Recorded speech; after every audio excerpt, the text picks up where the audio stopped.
That presumptive case of coronavirus in Oregon. Let's listen in. COVID-19 situation.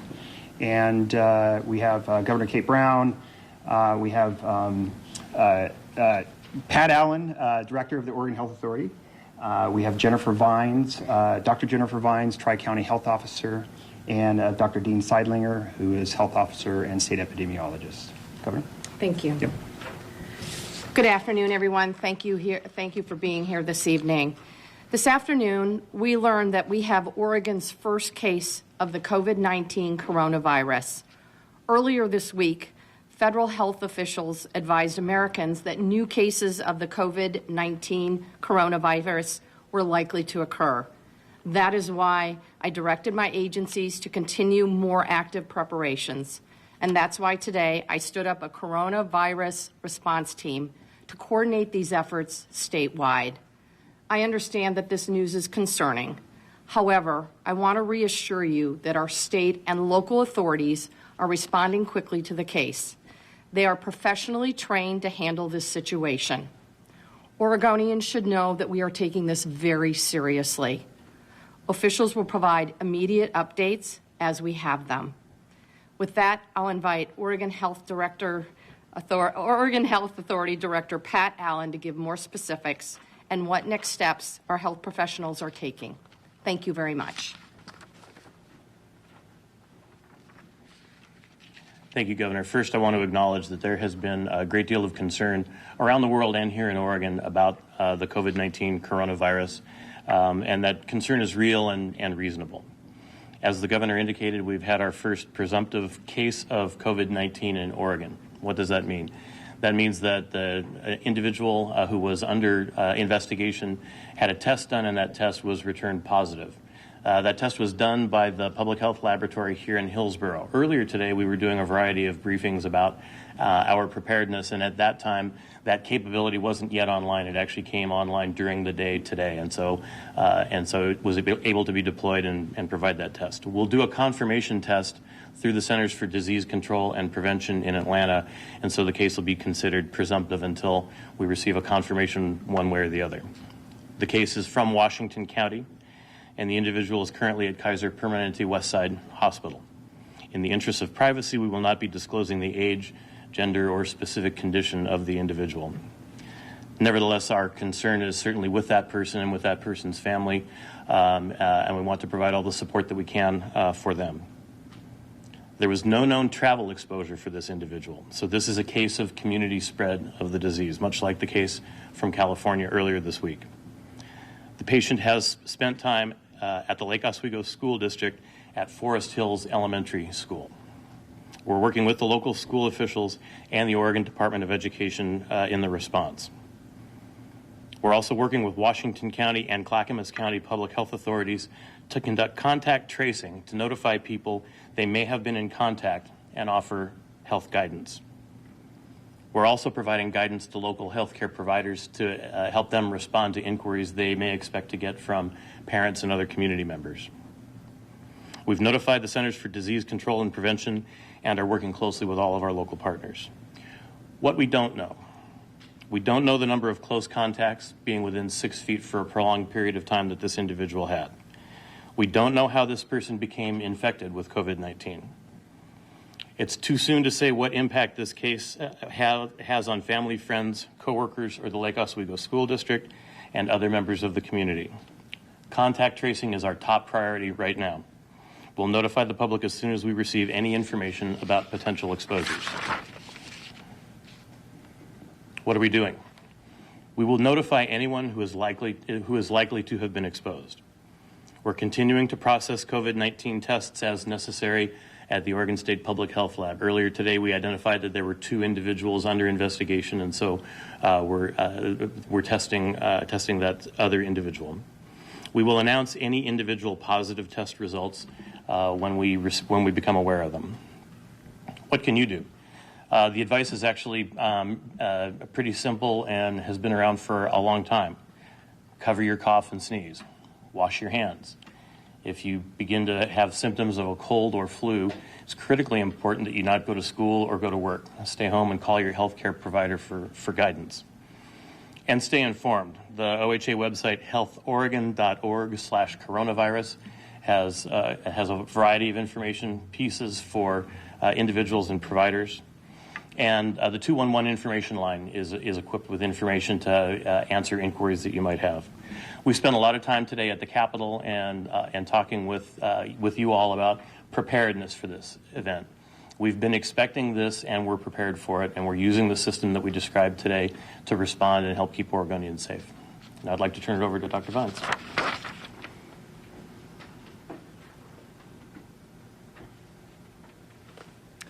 Good evening, everyone. I'm Dr. Jennifer Vines. I'm a family physician, and I'm the lead for the Tri-County Health Officer Program. That's Multnomah, Clackamas, and Washington counties. I also want to acknowledge the seriousness of this first case. I want to let the family of this ill person know that our thoughts are with them, and I want to acknowledge the public concern that we've been planning for and working hard to address the last several weeks. I would also commend our colleagues at Kaiser Permanente for alerting us to this case and for treating this person and looking out for their frontline healthcare staff. So I would say that we are early in our investigation of this case. We are working tonight and through the weekend to determine where this person spent their time, who may have had close and prolonged contact with that person, and who will need health education to be on the watch for symptoms. We do know this person spent time at an elementary school in Clackamas County. We don't yet know exactly the risk of that the time there poses to those students. But my colleague, Dr. Sarah Present, the Clackamas County Health Officer, is here tonight. She's in direct touch with the school district, and they'll be announcing their next steps shortly. So this is your local and state public health system prepared and doing what we do, which is identification of cases, identifying people who may be exposed, and making sure they have the information they need to stay well and stay safe and keep the rest of us safe. So again, the things for all to do are cover those coughs and sneezes, wash your hands, and now is a good time, like ahead of any potential emergency, make sure that you have a plan for your family, that you have food, medicines, pet supplies for at least a couple of weeks, have a plan for childcare should you need it, and know what your employer's sick policies are so that you can stay home at the first sign of symptoms. So thanks. With that, I think, are we taking questions? You guys might want to step up there. I guess, can you go over again this? So you're calling this person a Washington County citizen, is that correct, this individual? Washington County resident. But spent time at Forest Hills Elementary School in Lake Oswego? That's correct. The person lives in Washington County and spent time in the Forest Hills Elementary School. We're trying not to be any more specific than that in the interest of patient privacy. Can you say whether the person is an adult or a juvenile? Yeah, it's an adult. And is this patient still currently at Kaiser? I can't comment on their current treatment or health condition. Hospitalized? Yeah, they are still hospitalized. And when you say presumptive case, Mhm. is it presumptive until these tests come back from Atlanta? Right. We're getting our positive test result confirmed. If the test comes back from Atlanta positive, then we'll stop calling it presumptive and say it's a positive case. Positive, you're still waiting. Right. But the guidance from CDC is we should treat a presumptive case as a case until we have any further information. Can you differentiate between the term hospitalization and quarantine? This isn't a quarantine, this is a hospitalization? Correct. Can you say how long you expect it will take to get those results back? Very shortly. We're having them expedited, and it could be over the weekend, and we'll provide that information if it is. So just to clarify, Forest Hills Elementary in Lake Oswego, spent time there, and then also an elementary in Clackamas County? Forest Hills Elementary is in Clackamas County. Okay. Do you expect a Lake Oswego School District to come out publicly with some sort of plan tonight? Yes. This weekend? Yes. Okay. Obviously, since you guys sent the notice to us about this, social media, everyone getting anxious about all this. What do you tell them? I mean, people are obviously concerned. Yeah. So, the concern is completely understandable. I'm going to jump in here right now because we do have it confirmed in the newsroom that the Lake Oswego School District has announced that the Forest Hills Elementary School will remain closed through Wednesday. So we have it confirmed that Lake Oswego schools are the district is closing Forest Hills Elementary School through Wednesday. They say it is a school district employee who tested positive. Let's listen in once again. At the first sign that you have symptoms of a cold or the flu, you should stay home. I'm going to add something. I just want to reassure Oregonians that we are taking this very, very seriously. I also want to encourage Oregonians to go about their daily lives, to stay calm, and as Pat and the doctors have mentioned, to take appropriate public health safety concerns, including covering your mouth when you cough or sneeze, using a tissue, washing your hands thoroughly, and if you're sick with the flu or a cold, to stay home from work or from school. Governor, were you aware of this presumptive case when you announced the response team this morning, or is this kind of really new within the last couple of hours? I was not. My team learned of this case at about 3 p.m. this afternoon. Can you tell us, I know you're trying to keep the person's privacy, what city in Washington County they live in, or a general area? Cannot. Can you say any more about why they were at the school? Did they have parents? I'm sorry, we cannot. Any idea how many people we're talking about that you are attempting to locate? Dr. Vines? Yeah. So I would say we are early in our investigation. We have people working on this literally as I speak, and we'll be working on it through the weekend to identify those who had close and prolonged contact with this person and may be at risk for transmission. And you can't comment on how they're responding to this illness, what their condition is. Is it mild for them, or is it more serious? For who's? The patient. Patient? No, we're not seeing anything other than hospitalized. And once again, you said this is a community transmission event. Can you talk about what that means and how Sure. that is different from some of the other cases we've seen nationally? Sure. So what we know so far is that this presumptive case does not have travel to any of the known affected areas in the world that have coronavirus transmission ongoing. That leads us to conclude that this person acquired this infection here somewhere in our community. So that's how we call it, presumably a community-acquired case. So they didn't take a plane or anything like that at all? As far as we know right now, that is correct.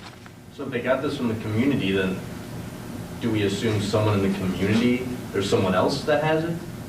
Or how does, right? Right. So that's the question that we need to answer. And as we identify contacts, and in particular, as we identify people with close contact, ask them to watch for symptoms. If they develop symptoms, they would become candidates for testing, and we can start to get a better sense of how contagious this disease is and what is the range of symptoms that people have with this virus. Do you think this is going to get a little more concerning before the latter? I mean, obviously there might be someone else, and then you mentioned a second patient. It looks like we might see an increase in numbers here. I think that's possible, especially now that we have local testing capabilities, which is a real asset to our public health system, to have the state public health lab able to run this test. So the case count may very well tick up, and again, that's public health doing its job of confirming cases in people who've had a known exposure and who develop compatible symptoms. Were you guys aware of the rumor circulating that somebody with coronavirus was at a Kaiser Permanente facility?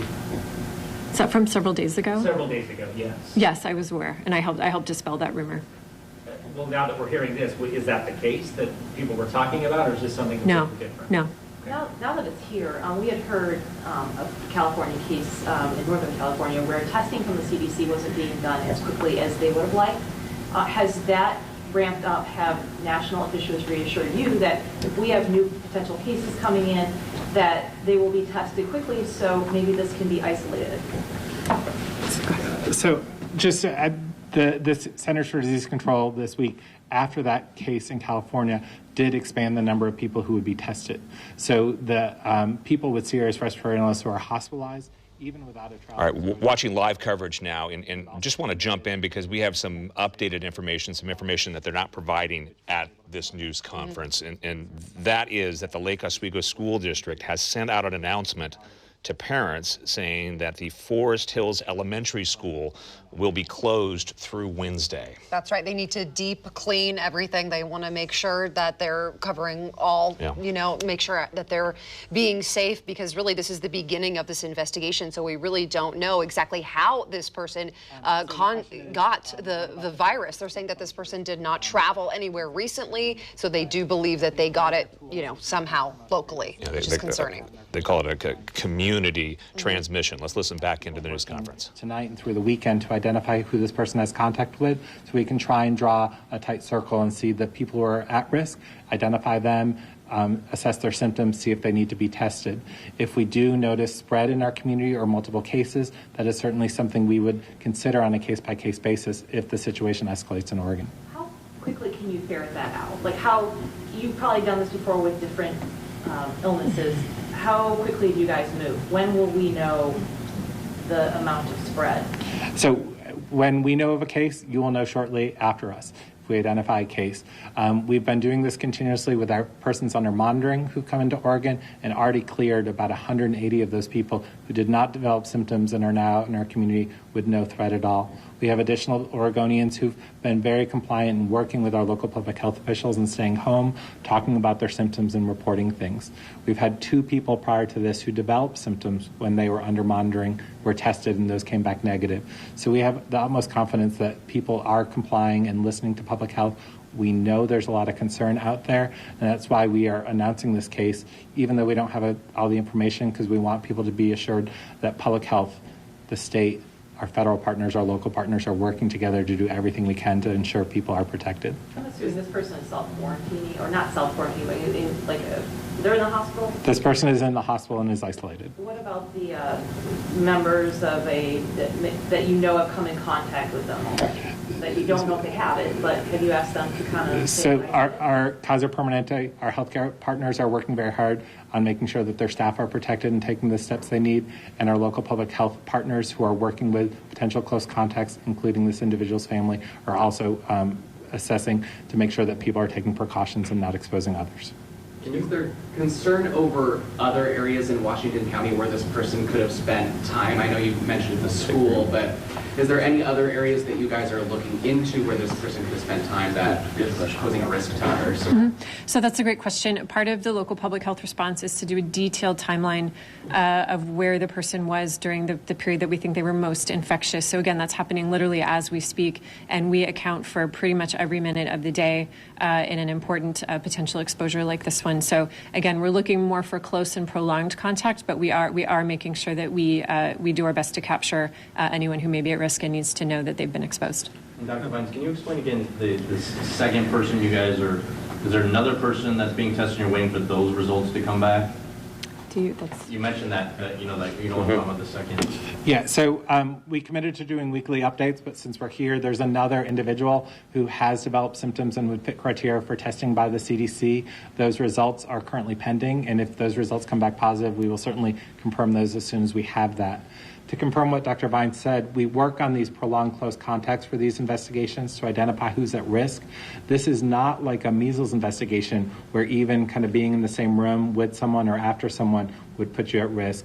It does really require kind of being close, having a conversation. Passing someone on the street or in the store isn't going to put them at risk. So that's why we want to reassure Oregonians are safe, as Governor Brown said, and we will work to identify those individuals who have close contact with this person so that we can assure that those individuals are safe and are able to take the steps they need to protect themselves and their families. Just to clarify, that second person you're waiting on those test results, they were in contact with this confirmed case? There's no connection between these two. Okay, sorry. I just wanted to add real quickly that, and the governor mentioned this as well, you guys literally got information about this within hours of the time that we did, and we're committed throughout this, if there are subsequent cases, to continue to maintain as high a level of transparency as we can. That means there will be times where there are a whole bunch of questions that we can't answer about the individual, but we want you and we want the public to have information about positive cases as quickly as we can. Mr. Allen, do you fully expect more cases to pop up in Oregon given this news today?